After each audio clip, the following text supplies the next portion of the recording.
Two of Swords energy, no? Your hands ay talagang naka-tied dito at naka-blindfold ang iyong eyes. But look at that.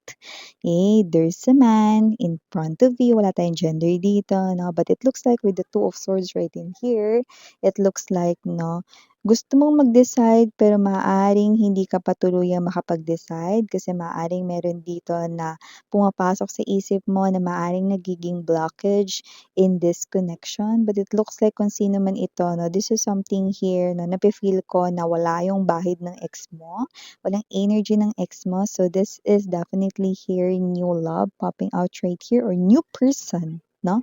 But it looks like maybe, no, kaya maaring meron dito na parang pagiging close off, maybe because, no, nagkaroon kayo dito ng past trauma when it comes to love, no? But, let's see more.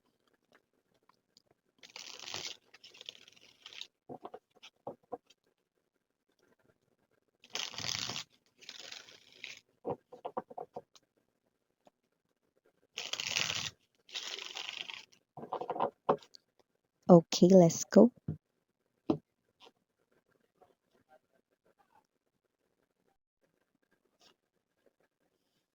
Mm. You're happy right in here and you're happy and then may moment na titigil ka. I think you're doubting something here. It looks like you're passionate about this thing. You're excited. You're happy. It looks like with the Ace of Wands, this is a new love opportunity. But it looks like, no, parang happy ka, no, excited ka, and, biglang, teka nga muna. Biglang may paghinto, may pagtigil, biglang may pag-iisip, no? Okay, you could be overthinking, you could be over-assessing this thing right here, but this is related here with brand new love. Let me see more. Oh, speaking of brand new love, we have the full energy, no? Very evident ang ating number 0. This is a brand new person right in here. Okay? So, kung sino man ito, mga babes, no?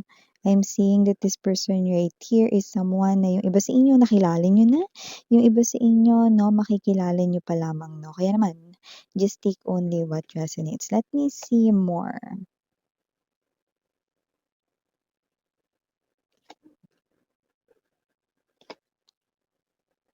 There's something here about a dream. I'm seeing you na meron kang panaginip, no? At madalas na parang paulit-ulit yung panaginip na yun, no? It's repeating, no? So nakita natin dito, you are nasa isang lugar, okay? And then, yung scenario, still the same, okay? So madalas mo yung napapanaginipan, hindi man ito sunod-sunod, no? Pero yung lugar, yung scenario, yung ginagawa mo dun, parehas lang, no? Okay? And those are dreams. Nakikita mo yun sa iyong panaginip na. But let me tell you what's really going on right here, sweetheart. Those are not just mere dreams. Those are talagang legit events. You're not just imagining, you're not just having illusions, no? But those are events na coming up right in your 3D world, no? Mangyayari ngayon sa'yo ritong realidad. Wow! Ote, Sun card energy. How was it? Amazing. Let me see more. We have here the Page of Wands energy. I'm seeing you pursuing this. Oh!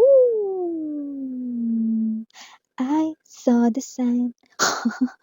I open up my heart, I saw the sign, Alam mo kung anong nakikita natin dito?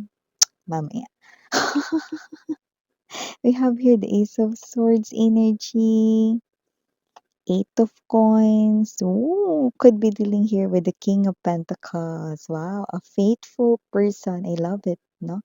So we have here the Four of Coins energy sa bottom of the deck, and wow, there's a lot of determination. I love it. Yeah. So, before we dive more into this reading of yours, so let me just greet everybody first. Hi and hello there, new subscribers. My name is Yan. Welcome. Returning Islam buyers. Thank you. Yeah, makapag-interrupt naman na meron tayong narinig na song, no? Bakit hanap-hanap kita? Bakit hindi nagsasawa? Anong nadarama? Ikaw na nga kaya. Yan o. Ikaw na nga kaya na maaring ito yung dahilan with this Ace of Wands energy, Two of Pentacles right in here, no? You're happy when you meet this person right here. Yung iba, nakilala nyo na siya and you're happy, no? Na nakakasalamuha, nakakausap, no? Ninyo itong tao na to. Na iba naman, paparating pa lang ito, no? Pero pag dumating na siya, magiging happy kayo, no? You will feel like excited kayo lagi gumising sa umaga, no? Yan, maaaring maging katrabaho niya yan, maaaring maging kapitbahay, or maaaring ipakilala sa inyo ng isang kaibigan or ng isa ritong kamag-anak or even family member, no? Pero this is you, no? You will be so happy to the point na mapapahinto ka rito. Teka lang, masyado na ata akong masaya. Baka naman hindi yan yung the one. Ah. Anong nadarama? Siya na nga kayang mahal mo. Yan, definitely. I saw the sign. Pag nakita mo na ang sign, sweetheart, ito na yun. Hindi mo na pakakawala, no? And the universe, yan, no? Definitely, may malaking mensahe rito. Ipapakita nila sa inyo with the sun card energy ng malinaw na malinaw, very crystal clear, ang mga signs with the Eight of Wands energy magdadatingan yan, no? This is not just a casual fling. This is not just a summer fling, mga ganyan, no? Or guest sa buhay mo. But this person right here, no, is definitely the one for you. At makikita mo ang sunod-sunod-sunod na signs, no? At pag nakita mo ng sunod-sunod ang signs, hindi mo na siya pakakawalan, no? Universe, binibigyan kayo ng permission na i-pursue ang taong ito.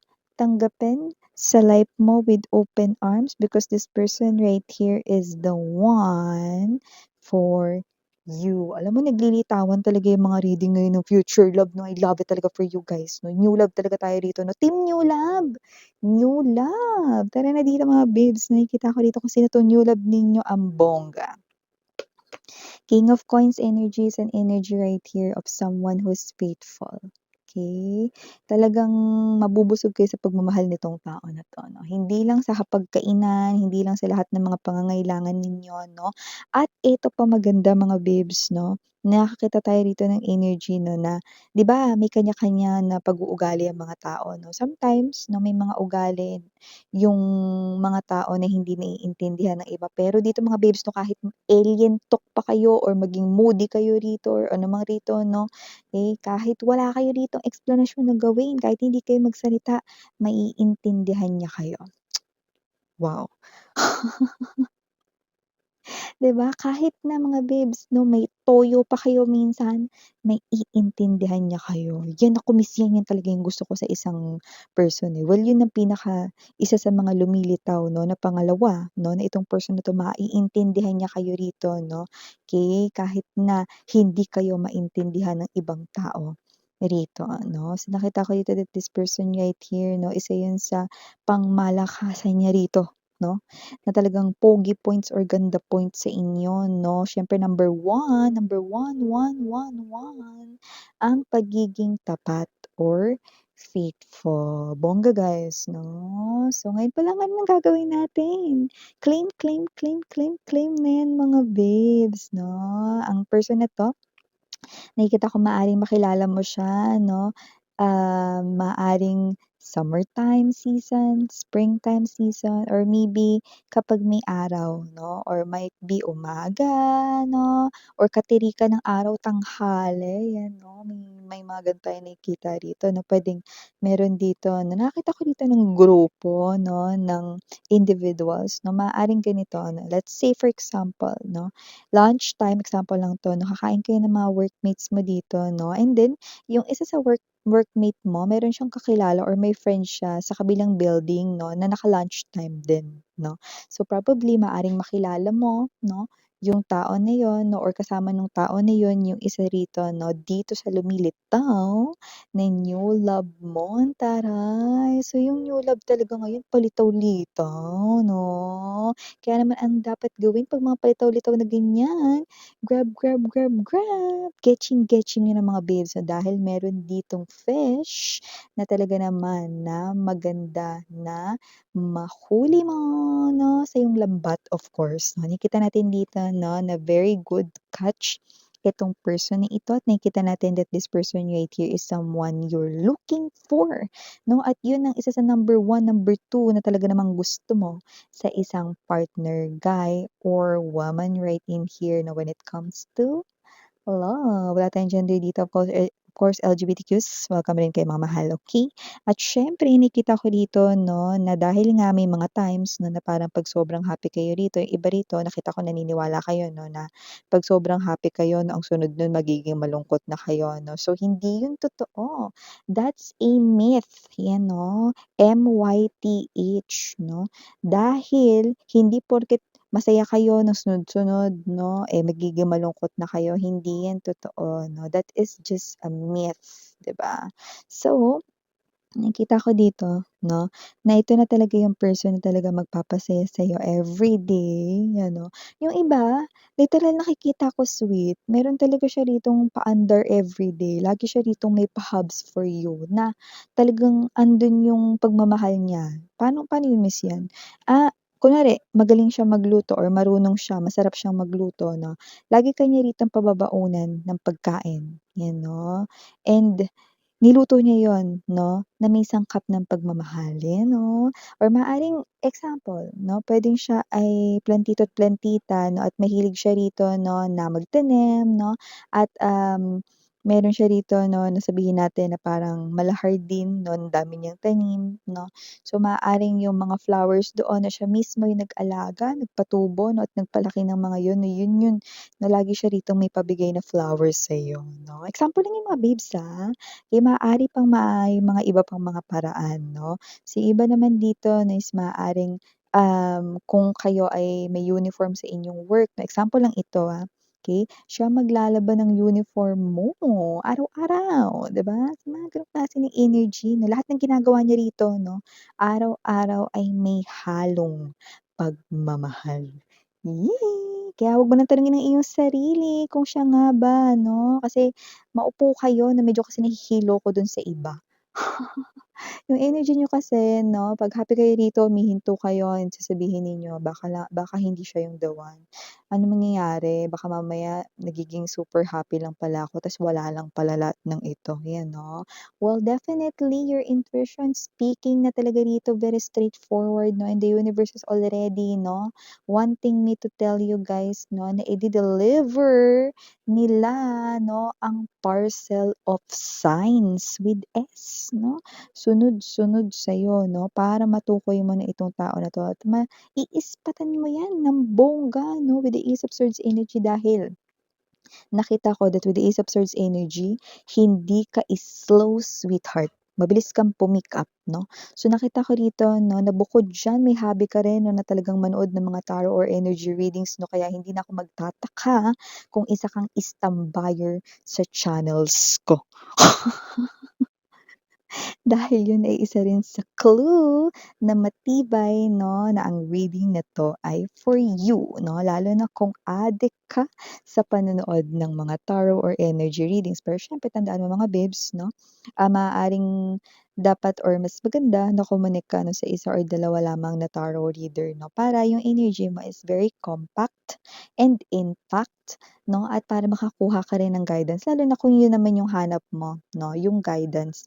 Okay, from the tarot messages. Okay? And yan, nakikita natin dito, when you saw the signs, you will open up your heart because you saw the signs. Yan, no? Parang tinula mo yun, Miss Yan. Yes. I saw the signs. Yan, di ba? You will definitely saw the signs at ipupursue mo itong tao na 'to 'no, and you will not back out 'no. Nakikita ko rito hindi ka na nag-o-overthink. Ayan 'no, may mga monster sa paligid mo pero push ka 'te 'no, parang kanta lang ni Mama Vice 'no, "Push mo 'yan 'te, push mo 'yan 'te." 'Yan 'no, nakikita natin dito na ipu-push mo talaga ito 'no, na connection na 'to at hindi ka na rito magpapadala sa overthinking 'no, hindi ka na mag-o-over-assess, so talagang itutuloy-tuloy mo na ito na you're gonna work on it 'no, kasi nga nakikita mo na nagpapadala na si universe ng mga signs kaya naman hindi mo na ito pakakawalan pa. Bongga! Kaya naman mga bes pa hinihintay ninyo, Miss Yan may initials ba diyan? Siyempre, of course!